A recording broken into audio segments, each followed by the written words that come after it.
Hey McGinn, good to see you again. Hope everyone is doing well. We are ready to kick off with our next read aloud. It's Mr. Lohn, and thank you for spending some time with us as we share different books throughout the year. One of our favorite characters here at school is Froggy. One of the favorite sports of everyone is soccer, especially based on the amount of different jerseys we see worn, from the women's national team to a bunch of teams from the Premier League and you name it. So why not put Froggy and soccer together?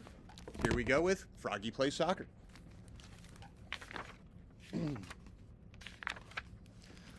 Froggy couldn't sleep. He looked out the window. The full moon was rising and it looked like a soccer ball. "Tomorrow's the big game," he said out loud. "If we beat the Wild Things, we win the City Cup." In the morning, Froggy was bursting to go. He pulled on his underwear. Zep.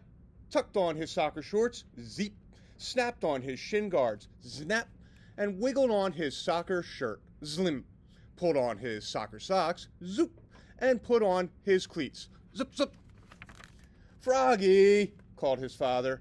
Froggy's dad was the assistant coach. "What?" "Let's go. We'll be late for the game." Froggy flopped outside. Flop, flop, flop. "Remember," said Froggy's dad, "only the goalie can catch the ball, and you're not the goalie. Now repeat after me. Head it, boot it, knee it, shoot it, but don't use your hands."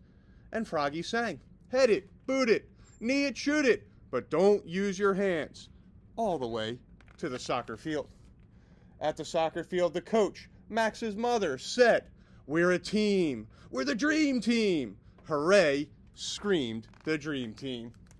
Soon the game was on. Froggy was doing cartwheels. Froggy was picking daisies. Froggy was picking his nose. The ball bounced off his chest. He gave a mighty kick and missed the ball. But Max trapped it and passed it on to BJ, who slammed it right into the net. Goal! It was 1-0. Dream team. Again, the two teams faced off. The whistle blew. The dream team charged down the field toward the Wild Things. Froggy was tying his shoe. Froggy's dad was yelling, "Defense! Defense!" The ball hit Froggy in the head. Bonk! And knocked him down. He was great at defense. At halftime, the dream team held the lead. "Now remember," said Froggy's dad, and they all chanted together, "Head it, boot it, knee it, shoot it, but don't use your hands." The whistle blew, and the second half started. A fly circled by. "Froggy!" called the coach. "What?" "Keep your eye on the thwomp." The ball smacked him right in the eye. Froggy was mad now. The Wild Things were stampeding, and Matthew, the dream team's keeper, was chasing the ball. Now the goal was unguarded. This was Froggy's chance. He leapfrogged over Travis. He leapfrogged over Matthew. He leapfrogged over the Wild Things forward, who was firing the ball. And what a save! Froggy caught it right before the net. But uh-oh, he used his hands. "Oops," cried Froggy, looking more red in the face than green. He looked so silly. The dream team laughed. But not for long. The penalty for using his hands was a free kick at the goal for the Wild Things.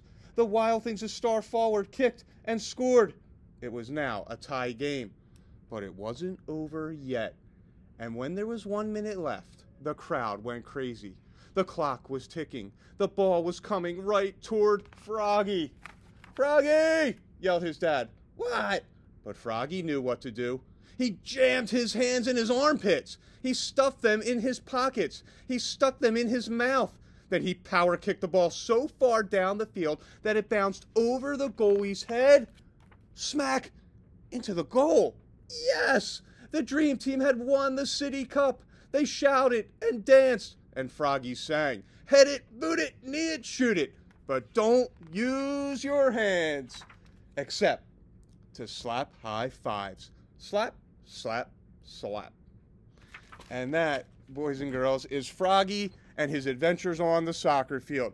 I hope you all enjoyed that one. I hope you all have a favorite character that you kind of gravitate to. Again, we'll be back with more read-alouds as the week goes on. You have an awesome night, and I'll see you soon.